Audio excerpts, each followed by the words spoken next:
Here is Jubilee's video. Do white people experience racism? Middle ground is a social experiment that brings humans with opposing beliefs or experiences together. These discussions may contain viewpoints that are the result of misinformation. Remember to seek out experts and to be critical of your own biases while forming an opinion. Please see the humanity in each participant, and as always, we encourage empathy. Let's Two go, things can be baby. true. You can have had a very hard time. Privilege is not just limited to white people, but to say white Damn, she got a cool jacket though. privilege doesn't exist from a historical context, to me, is respectfully absurd.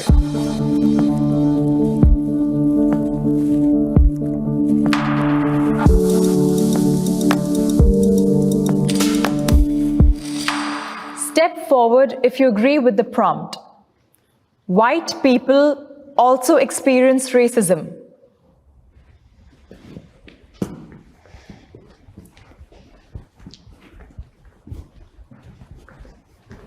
I think racism is definitely not a one race against the other. It goes all ways. It doesn't matter if you're white, if you're black, if you're Asian, it doesn't matter. You could experience racism no matter what color your skin is. I think that people have I think you can have a nuanced position on whether or not white people experience racism, but that experience of racism is different from how obviously black or biracial people experience racism.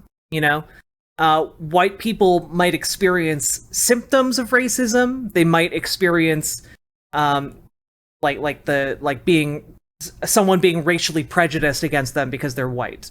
A white person might experience racism from internalizing the racist messages of society and inadvertently perpetuating them. You know, that might be another way of experiencing racism, you know? But they don't experience racism the same way as black people. Right? They don't experience it the same way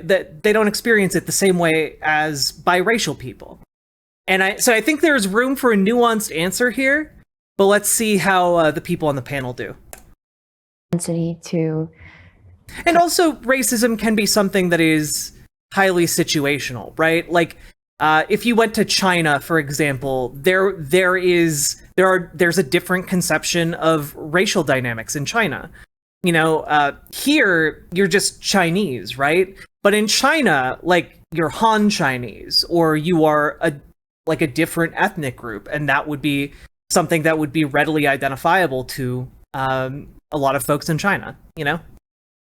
So, like, the experience of racism differs from place to place, and from time to time. have an aversion towards what's different from them. I've been called a cracker before. I've been told I was going to get beaten up because I was white. I would argue that on a systemic level, white people don't experience racism the same way a lot of other races experience racism. But I would say on an individual level, any group is capable of being racist towards another group as well. So the argument against this position frequently is that racism is a system, not a sentiment in the United States. And Sorry, DB. None of the hard R's in my chat. Okay. I agree with that really strongly, but at the same time, I'm Jewish and racially white, and have definitely experienced racism.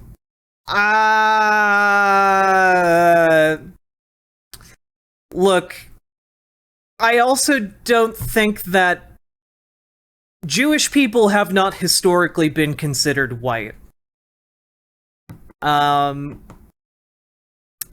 don't know that that's true. Like, when the rubber hits the road when it comes to white nationalists, they do not consider Jewish people white, okay? Discrimination. The paradox is that most of that racism is coming from white people or European society, white nationalism, etc. That's directed at Jews. So I'm Dane, and I'm Jewish. I'm proud of being Jewish and being connected to in ancient religion and culture, but I'm not proud to be white, I would say. White privilege, I think, is an aspect of American society. I think it exists. When I go to a job interview, I don't have to worry about my hairstyle or the way I normally speak or my name. And that's something... That seems like a product of the place you live in, Dane. Perhaps a black person would have to worry about. Can the disagreeer step forward?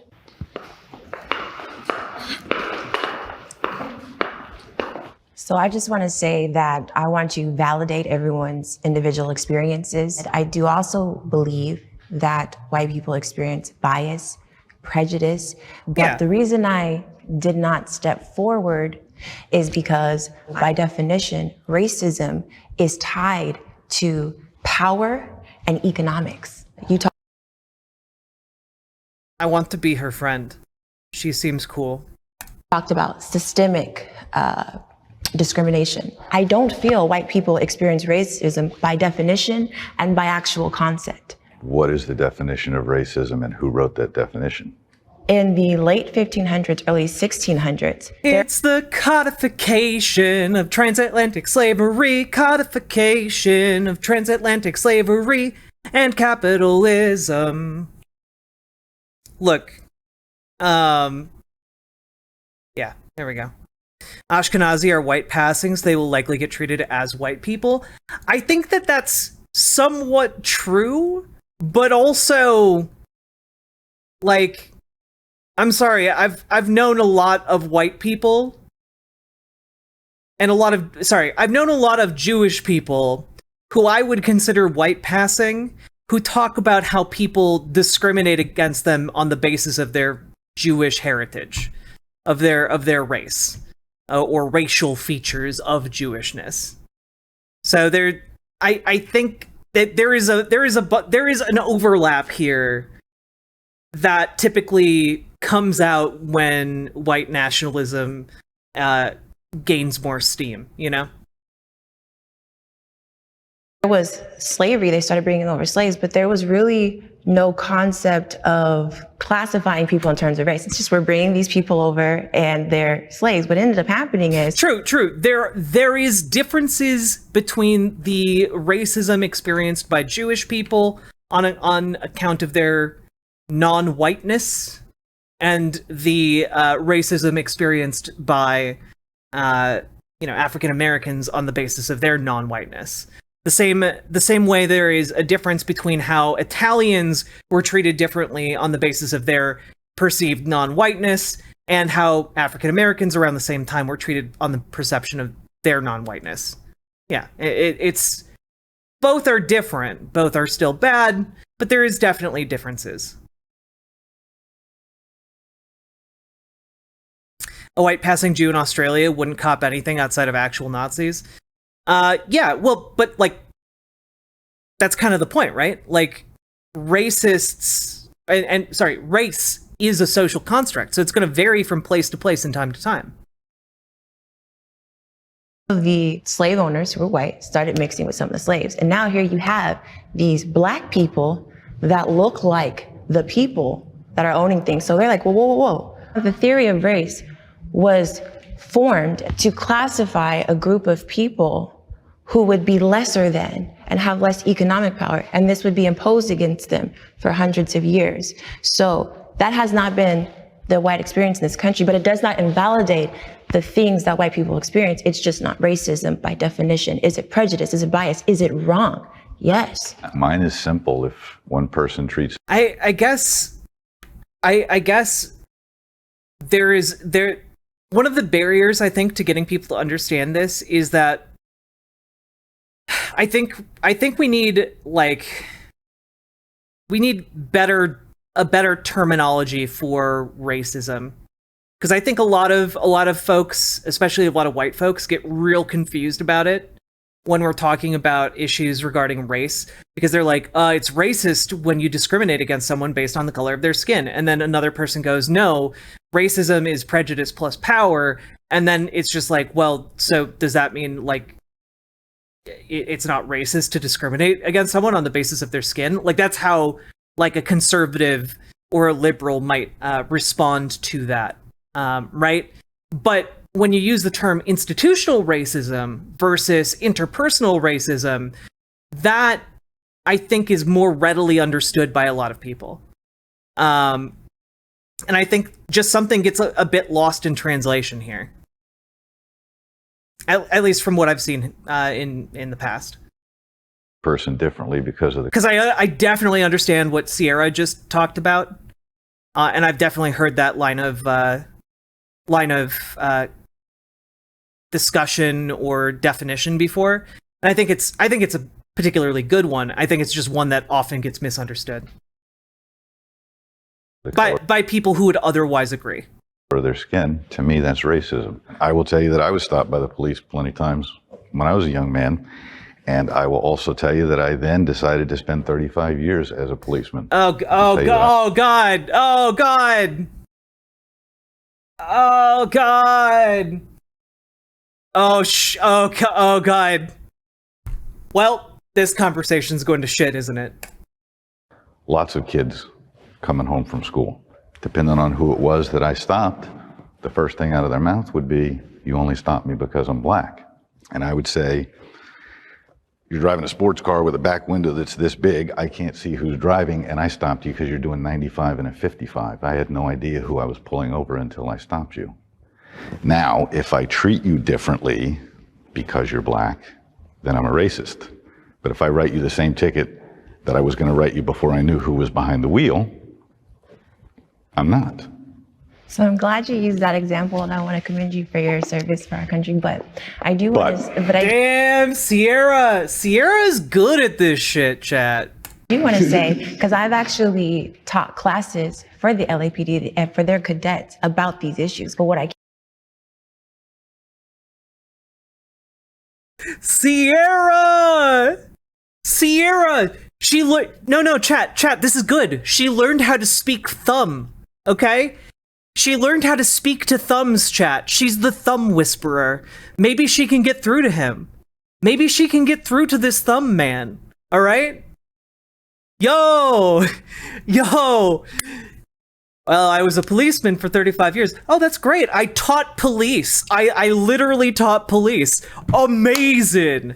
Let's go. Sierra the thumb whisperer. We have a new hero in this Jubilee video. Let's go.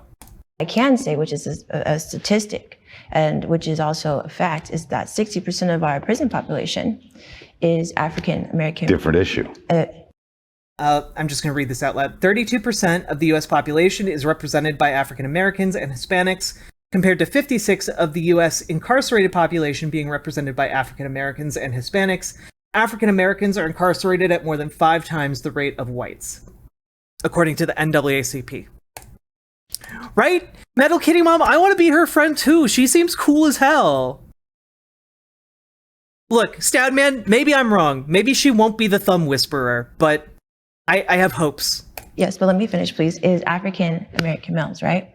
When you go into a system and you are kept in that system and you're cycled through probation. Yeah, irked. Exactly. That's why I think we just need, like, interpersonal racism and like we need interpersonal racism and systemic racism, and that would clear up a lot of misunderstandings. And there is a systematic sequence of oppression that's not happening to white males. So it's bigger than just the stop itself. It's the system. My name is Sierra. I'm an actor. Hey, Boy Meets Minnie, thank you very much for gifting a sub to Scribbles Hearts and for supporting the stream. I very, very much appreciate it. Speaker and a human rights activist. I'm very proud to be African American, to be Black. The challenges that come with being Black, also being a Black woman, are very real. I'm at a place in my life where I'm acknowledging these things are real, discrimination is real, the systematic oppression of Black people is very real. True. But I will succeed in spite of that. The police force Fuck, she's cool. is foundationally racist. Yep. Let's go, baby! I want to start off by saying I don't think that every cop out there today is racist. Same. I think there are a lot of them who are really doing good. It's the system of policing that turns them into assholes and bastards. The system is designed to make them bad.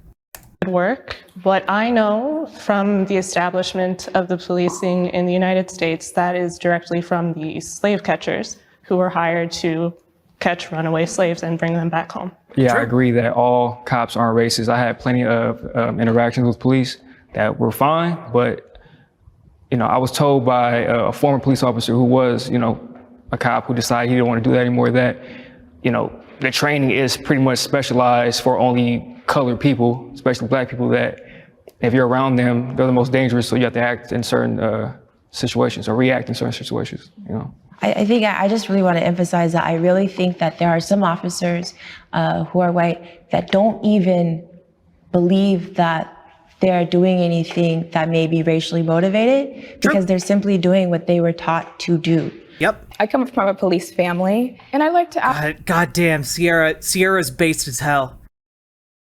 All right. Also, irked. I can see why you got angry at the beginning of this, but this is getting good. They do offer diversity trainings in the academy. So either it needs to be more extensive, or maybe we need to take it a step back and fix the selection Nah, I don't have a girl process, crush. because that process could be inherently I just want to be her racist. friend. She's cool as Hello, hell. my name is Nia, and I am Black. I'm proud of my race because when I look back historically at what people of my heritage have gone through, and to see where we are now, it's remarkable, and it definitely pushes me to continue to be resilient and innovative as they were. Let's go. Cop v Sierra round 2. Let's go. Historically, people formed groups, villages. Some people were hunters, some people were farmers, and then you had whoever was... And then some people were cops, the oldest profession. You had hunters, gatherers, and cops. That's how it worked. Gonna protect the group. And over hundreds of years, thousands of years, whatever it is, that's how we wind up having cops.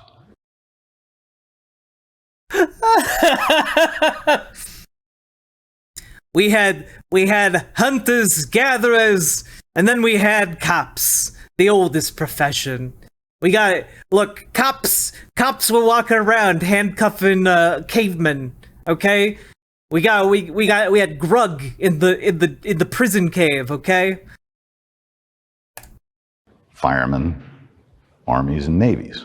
Community policing as a theory is a good idea. but firemen predate cops by like 2,000 years, my dude. As a practice, it has some hiccups. When I show up at your house because you and your husband got into it and he beats you up and I'm friends with him. Back in my day, cops walked 15 miles in the snow uphill both ways to get donuts. So do I want to take him to jail? He's my friend. Or I live in the same neighborhood and I go deal with some guy who's a really bad dude and he says, "What? I know where you live. I know where your kids are." So to some degree, we have to Yes, those are the only two situations. have a little separation. This is going to get into a hot button topic, but I will tell you that, you know, when I watched the horrible video of George Floyd, I will tell you that I can justify many of the things that happened, but I cannot justify 9 minutes on his neck or back. Yeah, which is kind of that's kind of the main issue, isn't it? That's kind of the main issue with George Floyd when the cop choked him out for 9 minutes and murdered him. But what I can also tell you is I, as a policeman, and this is my have personally choked out 12 black people. Personal opinion, only 2. The officer who was on him for 9 minutes, he probably spent too much time in the same neighborhood dealing with the same problems over and over again. Damn. That's not a good reason to murder someone. That he became jaded. Isn't that what being a police officer is? Is it? Yo, Sierra, fucking got him. Fucking got. Yeah, you have, your job is to police the same area, my dude. It's a social service job. And you're assigned to that district or that community. But I think you need to move around so that you get to see other things. You don't become that jaded. The police, no matter what your race Damn, that sounds like a systemic failure then, doesn't it? is, we have to be integrated all together with the community. And it doesn't have to be community policing, but we all have to understand each other more. I think cultural competency. Also, community policing and like police departments are very, very different. Would be very helpful. Like, that's my issue. Whether or not the foundations of the police force was or still was racist, now we can change that, but it starts with cops. Like, at the end of the day, it's the bad police officers that are our issue. Look, if you get jaded, you just fucking murder someone. That's how it goes. Back in my day, I whacked 5 criminals. Not all police officers, but the bad police officers, we need to vet them out, and the good police officers, we need to, encourage them to be amongst the community. Yeah, rotten apples and all that. How do we vet them out?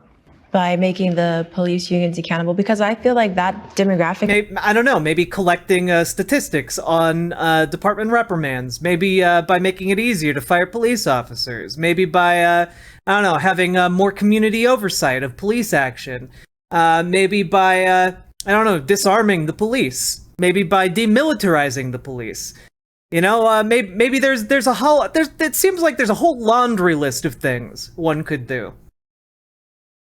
Of officers, they're actually making things a lot worse for the other officers that are actually just trying to do their job. I think that we need to get some type of real accountability, that I don't think the police should be policing themselves. So True. When those, maybe some kind of federal investigation department that investigates police shootings and police crimes. Cops that aren't upholding their oath, they can be properly removed instead of getting all of these passes. The bad police officers, But how will police be able to steal your property via civil asset forfeiture? If police are policed, I mean, how are they going to make that sweet robbery money?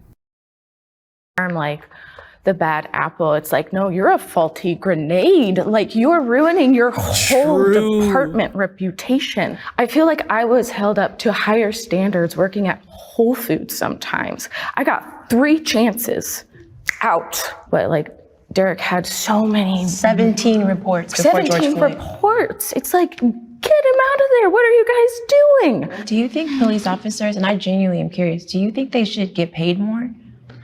I think police officers should get paid more. I also think police officers should do less. Why do I get sent? True. Welcome to the resistance. It is time to defund the police so that we pay police officers more and pay more social workers so that police can be more lazy and eat more donuts and also not murder people. To all of the mental health cases. Why do I get sent I agree. to all of these things? Now, I'll tell you why I get sent to them, is because we'll stop sending the police there, and then something horrible and tragic is going to happen, and they're going to say, why didn't we have a cop there? Do you think we need to have different divisions like mental health and just other... Yeah, I don't know. Maybe a social worker could respond to mental health calls instead of an armed police officer? Or maybe even specific police that are just for the schools. Like, do you think that would help with a lot of the issues? No, it would not. Police for schools does not help. Putting police officers in schools just criminalizes children. That's literally just facilitating the school to prison pipeline. Police in schools don't stop school shootings. They don't stop school crimes. They just arrest kids for being unruly. No, we do have specialized police officers in certain things, but if we keep specializing and we get so compartmentalized that I can't go, I'm right across the street from you when you're screaming for help. Yeah, that's not what I do. Got to go find the guy that deals with screaming women or whatever it is.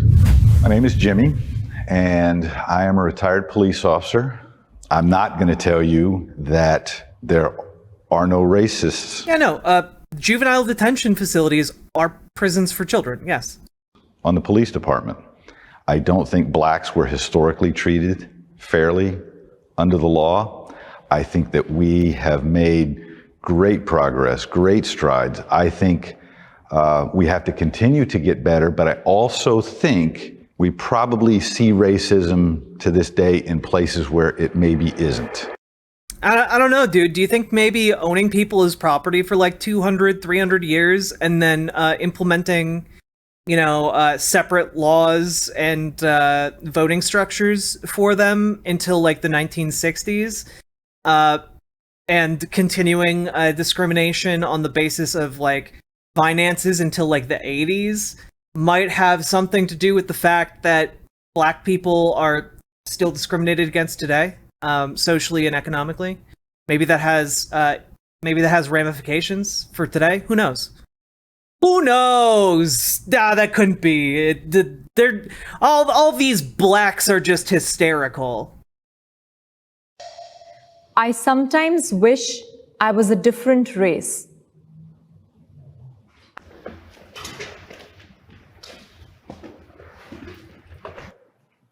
I'd say not so much these days, but definitely 100% when I was a kid, I wish I was white.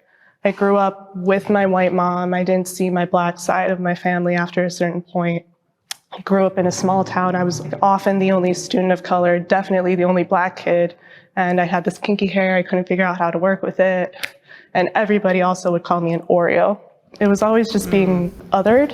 And so being a kid, you just want to fit in. And for me, I wanted to be white. I just wanted to look like my mom, wanted the nice straight hair, and I just wanted to feel like included. Yeah, I remember in elementary school, I was thinking, no man is ever gonna like me because I freaking look like this. And I just remember hating my hair because as soon as puberty hit, it just blew up, and people kept on asking, do you even need a pillow to sleep at night? I'm like, I can't stand these questions. I can't do this. I'm Jordan, and I am biracial.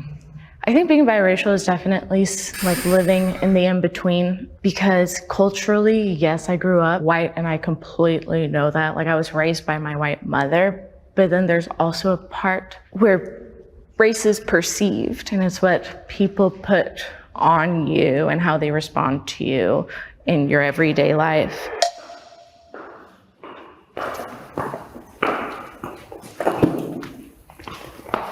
It's so interesting because I grew up in predominantly non-Black communities, and for some reason still, like, being the minority at home in the family as well as in school and in the world, I was always so proud to be Black. I actually really yearned to be around other Black people. So thankfully in college, that was an experience where even though we made up a small community, I was still able to, okay, this is like people that look like me. I was in the military for 6 years. And I was usually the only Jew in my battalion. And I think that isolation produced a sort of pride and understanding of who I am and where I come from. So I have never wanted to be anything different than what I was, but that's because I really never thought about it. And yep. That's most cis white folks. To your all's point, maybe, I don't know. But maybe people treated you that way because there is this sense of wanting something that I haven't ever had before. I'd love to have a Lamborghini. You know what I mean? It's different than any other car I've ever had. It's different than what I grew up with. I think personally for me, did he just compare wanting societal affirmation and to not be harassed on the basis of being Black to wanting to own a Lamborghini?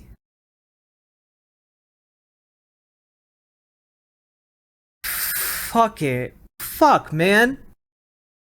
Sierra, get his ass. I was actually adopted by white parents in very diverse family. I think 6 out of the 8 of us are all adopted. all different races. I kind of have my own story apart from discrimination is when and no the same for Lambo. everyone else that was adopted in my family. They have their own story. I always had pride in it, but at the same time, my parents no matter the color of their skin. It's the people who raised me, and they raised me just not looking at it through the lens of race, and that's what I've always done, and I've never wanted to change my race at all. I'm Joshua, and I'm Black. I've never experienced racism. I've experienced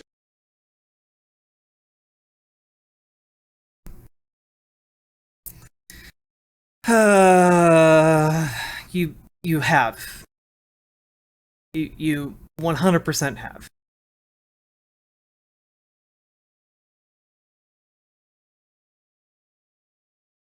I'm gonna go out on a limb and guess that one of the reasons you had to be adopted is a direct result of racism. Stuff from people from my own race. I grew up in a white family by white parents. I was constantly called whitewashed. It upset me, but I didn't let it get to me. Being Black in America, to me, is just being an American in America, just like any other person. White privilege exists.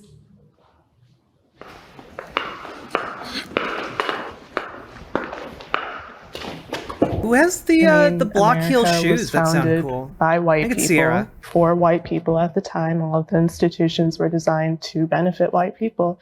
So, I mean, of course, white privilege lingers into society today. I mean, it's a row. That's definitely a thing that the Black community says to Black folk adopted by white people.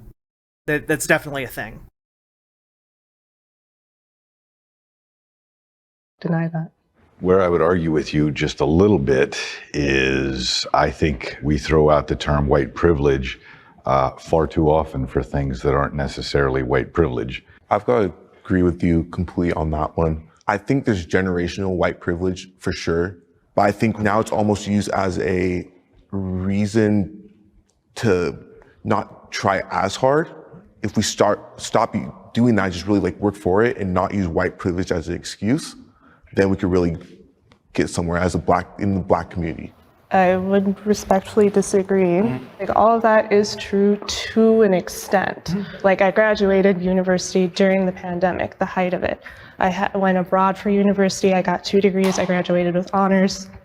Learned to speak 2 languages. I should have been able to get a job right away, right? No. It took me 9 months before I was able to get a job. Had to go completely outside of my field.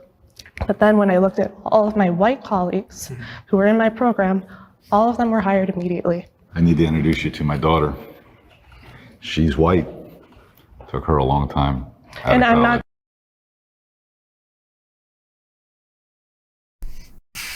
Yeah, no, her point wasn't that white people just instantly get hired.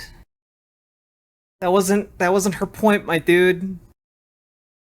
Her point was she was more qualified than the other people in her class, and it took her longer to find a job than all of them. I'm not saying that. I'm saying and she didn't get her job in what her degree is in either. I respect that, but my point is saying she's holding back so hard right now. Me comparing myself to the white students who were directly in my position. They're successful, I'm not. This country was founded upon white people coming and then putting in does his daughter Jim have any Crow skills? and other laws saying that if you are not white, you are genetically inferior. You are not even a person. And some of those laws are still, and those systems are still in place today. True. You can look at how our legal system talks about indigenous folks. Things can be true. You can have had a very hard time. Privilege is not just limited to white people, but to say white privilege doesn't exist from a historical context, to me, is respectfully absurd. Something that I learned about recently is the privilege that exists in the medical field, specifically relating to the birthing process in giving epidurals. There was a study that's recently, or was debunked, that said that Black people have a higher tolerance for pain which then has been falsely used by people who help support births in being hesitant to provide the epidurals for Black women giving birth. A lot of women die in childbirth. I don't know the exact statistics. So Three times more likely Black women are to die. Thank you. Black women are 3 times more likely to die from a pregnancy-related cause than white women. Multiple factors contribute to these disparities, such as variation in quality healthcare, underlying chronic conditions, structural racism, and implicit bias. This is something we've definitely covered on stream before, but I think maybe it might be about time for us to go back and cover it again. The fact that I will be taken seriously, more seriously than a Black woman in my place if I should be giving birth at some point. I see that as just an absolute privilege.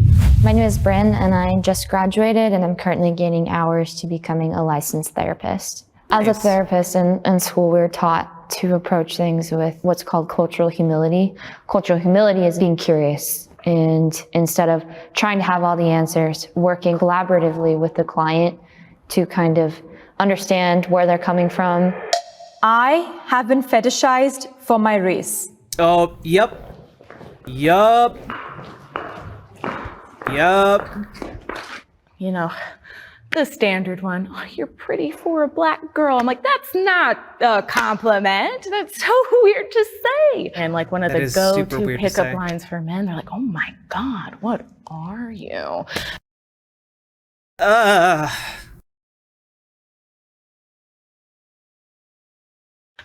This is not cute. I'm tired of having this conversation. It is definitely not cute. Yes, I know I have green eyes, hazel eyes. Like, let's move on. I think Black women in particular are just extremely sexualized and fetishized. Every day I go out. Look, it's an entire category. It's an entire category on like porn sites. Okay, you can't say this isn't true. And making sure that my outfit is, you know, okay, because I don't want to draw certain attention. The way I wear my hair, if it's in an afro, if it's in puffs, if it's in braids, I'm going to get treated differently. Yeah, every single day something happens. So there's a form of positive anti-Semitism where Jews are perceived as like being put together, coming from money, being doctors, lawyers, and, you know, women are attracted to those sort of things. And then also too, like, all Jewish men are circumcised. It's kind of interesting here, right? Where at the beginning he talked about not having been treated different on the basis of his race, something like that. But now he's talking about being treated different on the basis of his race, you know? Women have that preference. So I've definitely experienced it, but I feel like it's a sort of subtle, trivial thing. Like it never really bothered me, but it's occurred nonetheless. Yeah, I've had experiences in high school, college. You know, people ask me to stop me, mainly women. Like, oh, are you Egyptian? Or are you Black in this or Black in that? There's always Black in something else. And I'll, you know, let them know what I am, and they'd be like, oh, that's exotic or something crazy. Yep. You know, my name is Dino, and I am biracial. I don't want people to think that I'm like split between being Black or white. I acknowledge that I'm mixed and I'm biracial, but for the most part, growing up, I was always considered Black. I consider myself Black. My family did as well. So I mean, Obama's considered the first Black president, and he's biracial as well. Like, race is such a bullshit social construct. I don't think we should live in a colorblind society, but I also don't think we should stay stuck and feel like we can't move forward. And this guy seems cool as hell. I wish he talked more in this video. Still thrive and accomplish things because of our skin color and where we live in America.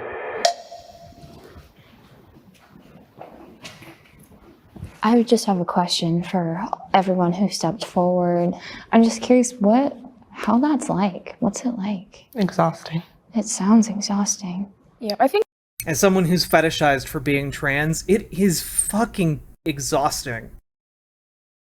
Black women historically have a really interesting relationship with desirability. Culturally, it seems as we're not desired. And then when we are, we're being fetishized. So it's like, okay, we're usually not desired, but now we are. Am I supposed to lean into this fetishization? I think this is I think this is an area where there's a lot of overlap with like transness and Blackness, you know? think just being a woman, we deal with certain things every day, specifically being a Black woman, being fetishized. It's interesting because if I, especially in my industry, because I'm there to work and be professional, I'm just super professional and I don't give any attention to that at all, that kind of energy, then I'm an angry Black woman. So I think that it's just really... you can't win. It does feel like that. So yeah, that you can't win sometimes. Yeah, and there's also a flip side to it. It's like, for me specifically, I'm light-skinned amongst majority dark-skinned people, and people will deem me or deem other light-skinned people as a certain way, as either weaker or less than, or just like, okay, you're lighter than, so we're going to be so pro-Black that we're not going to, consider you as one of us. You're just other. Well, that touches just on beauty standards in the Black community, and that's colorism. I've even been told, you're beautiful, you're not Black. It's just like these little things. Or you must be mixed with something, right? Yeah. My name's Christina, and I'm biracial. I have been fetishized for the color of my skin on both sides. Black men will be really into me because I'm light skinned, or other men who are not Black might be into me because I am that Black girl, but maybe I'm not too Black, and that for whatever reason is appealing. Being deemed as exotic or something other is just very problematic, and that plays into a lot of issues of colorism within the Black community at large. We need reparations for the Black community.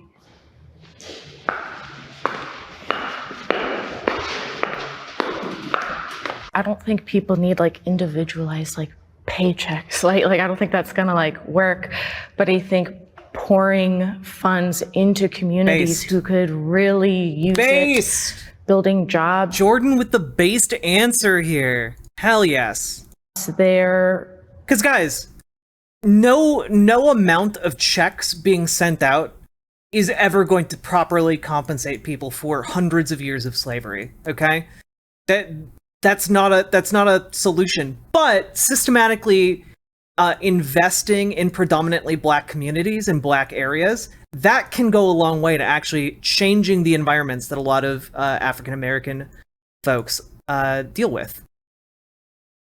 More education there, more opportunities would do so much. That's how I see it should be.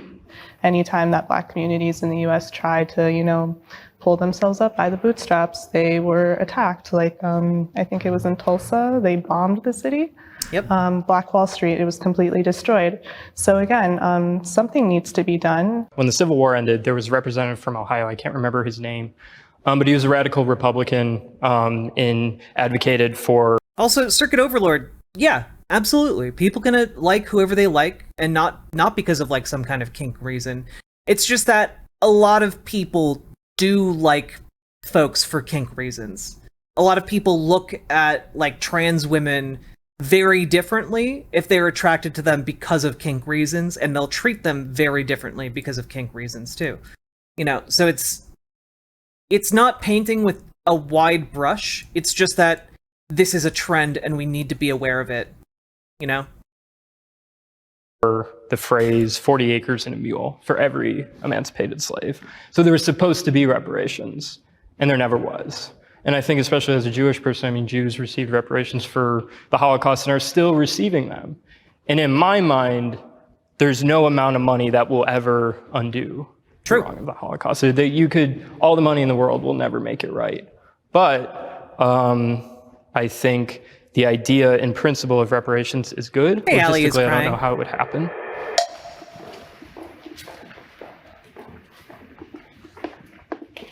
I just wanted to say the reason I stayed back was because I wasn't entirely sure what was meant by reparations, but your example of the Holocaust, I would say that I agree. Similar reason, when I think of reparations, I think of something similar to a stimulus check. My worry is, with the lack of financial literacy, will we actually make strides? So I would love the idea of investing money into programs in underserved communities, something like that. But I do have a fear that even if we did have the money, without that generational knowledge of how to take care of our finances, that it would just deplete and defeat the purpose. But even if that were to happen, though, I still think that would still be the right step. We'll give these people the funds or whatever. We'll give them our promise, and if they float or sink or whatever, that's on them. At least like we as a country took the right step. Yeah. I'm all for money going Something would definitely be better than nothing. To the community. I am for that because the communities right now are the way they are because of things in the past. But to give out checks to individual people, there's a difference between learning from the past and then still getting caught up in the past. I mean, if I had a time... What? Huh? I'm machine, I could go back in time and be like, hey, you never gave us the 40 acres and a mule. I would be all for that, and I would get on that for the people who were affected and actually went through slavery. But in today's age, like no one's experienced it and gone through it. Yes, the communities are taking hit by that, but so I mean, I've never. You don't think your ancestors experienced slavery? I think they do, but I haven't. I've never been in it. So yeah, you have though. You were in the adoption system, my dude. Why do you think that was? Why should I get a check from somebody else who never put that? You should be going way back. So what about the people who are the descendants of the slave owners who are still reaping the financial benefits of your ancestors who slaved in those fields for literally generation after generation? True. Because you know what? Slave owners got reparations. The people who owned slaves, who were then freed, they got reparations from the government.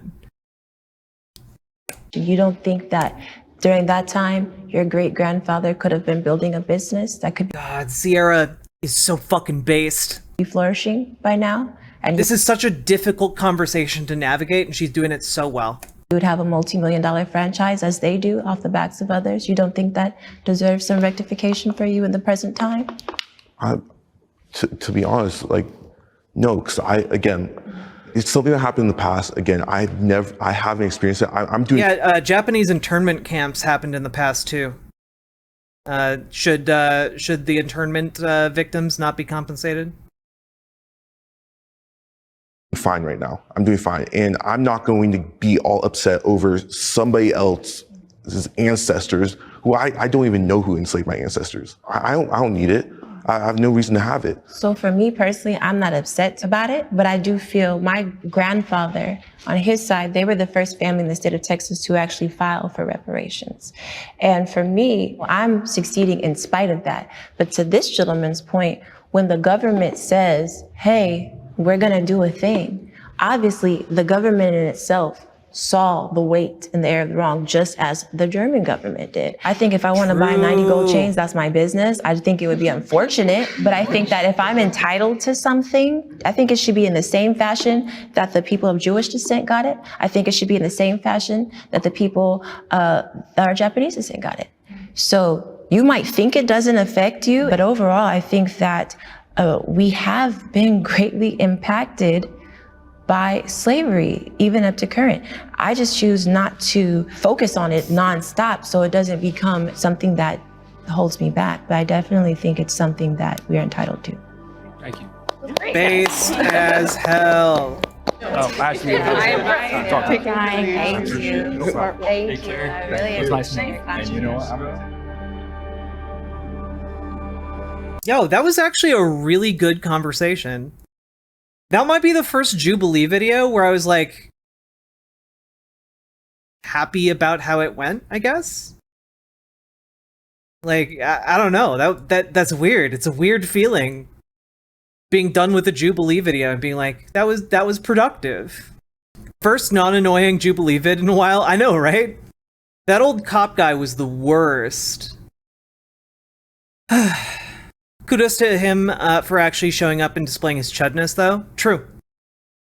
And he did shut up, so maybe he learned something, chat. You know, that can be a hard thing to do. I actually thought that was going to be far more cringe than it actually was.